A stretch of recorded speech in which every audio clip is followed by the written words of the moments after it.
வணக்கம். இன்றைக்கி நம்ம ஒரு சட்னி ரெசிபி பார்க்க போகிறோம். முள்ளங்கியை வச்சு முள்ளங்கி சட்னி செய்ய போகிறோம். அதுக்கு இந்த சைஸ் முள்ளங்கியை இந்த மாதிரி தோல் சீவிட்டு அரிஞ்சு வச்சுருக்கேன்.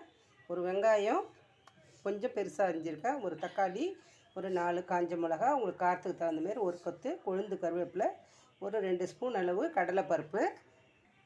இப்போது ஒரு கடாயில் ஒரு ஸ்பூன் அளவுக்கு எண்ணெய் ஊற்றிருக்கேன். இதில் இந்த கடலைப்பருப்பை போட்டு நம்ம வறுத்துக்கலாம். இந்த கடலைப்பருப்புலேயே கொஞ்சம் பெருங்காயம் சேர்த்துக்கலாம்.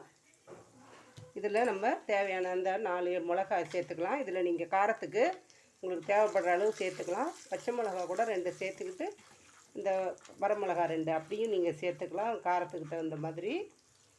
இதை நல்லா வறுத்துக்கலாம். இப்போது இந்த கடலைப்பருப்பு கொஞ்சம் செவந்துருச்சு, மிளகா வறுபட்டுருச்சு. இப்போ நம்ம பொடியாக நறுக்கி இருக்கிற இந்த முள்ளங்கியை சேர்த்துக்கலாம். இதில் சேர்த்து வதக்கிக்கலாம். எப்போவுமே நம்ம முள்ளங்கியை வதக்கிட்டு தான் செய்வோம், இல்லைன்னா அது ஒரு மாதிரி பச்சை வேடுது மாதிரி அடிக்கும். அதனால் இதில் முதல்ல நம்ம முள்ளங்கியை சேர்த்துக்கலாம். அதுக்கப்புறம் நம்ம அரிஞ்சு வச்சுருக்க ஒரு பெரிய வெங்காயத்தை சேர்த்துக்கலாம். இதில் கொஞ்சமாக உப்பு சேர்த்துக்கலாம் வதங்கிறதுக்கு.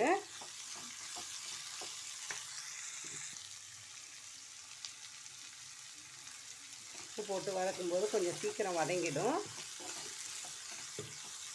நீங்கள் கல் உப்பு கூட போட்டுக்கோங்க, சால்ட் உப்புனாலும் போட்டுக்கோங்க. இது நல்லா வதங்கட்டும். இப்போ பாருங்கள், கண்ணாடி பதத்துக்கு நம்மளுக்கு வெங்காயமும் முள்ளங்கியும் நல்லா வதங்கிடுச்சு. இப்போ இந்த ஸ்டேஜில் நம்ம ஒரு தக்காளி அரிஞ்சதை சேர்த்துக்கலாம். இதையும் நல்லா சேர்த்து வதக்கிக்கலாம்.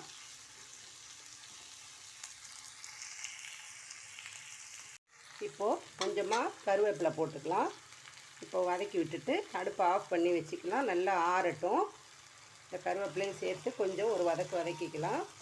நம்ம எப்போவும் சட்னி அரைக்கும்போது கருவேப்பிலையை கொஞ்சம் சேர்த்து அரைச்சிக்கலாம். இப்போ தான் கருவேப்பிலை கொஞ்சமாவது உள்ளுக்கு போகும். இப்போ அடுப்பை ஆஃப் பண்ணிவிட்டு நம்ம இது ஆறட்டும், நல்லா அப்புறம் பார்க்கலாம். இதை ஒரு பிளேட்டில் கொட்டி ஆற வச்சுருக்கேன். இது கொஞ்சம் நல்லா ஆறிடுச்சு. இப்போ இதில் கொஞ்சம் உப்பு சேர்த்து நம்ம சட்னி அரைச்சிக்கலாம். இப்போது பாருங்கள், ரொம்பவும் நைஸாக இல்லாமல் ரொம்பவும் குறகுறப்பு இல்லாமல் திட்டமாக இந்த பதத்துக்கு அரைச்சாச்சு. இப்போ இதை ஒரு பவுலுக்கு மாற்றிட்டு இதுக்கு ஒரு தாளிப்பு போட்டுக்கலாம்.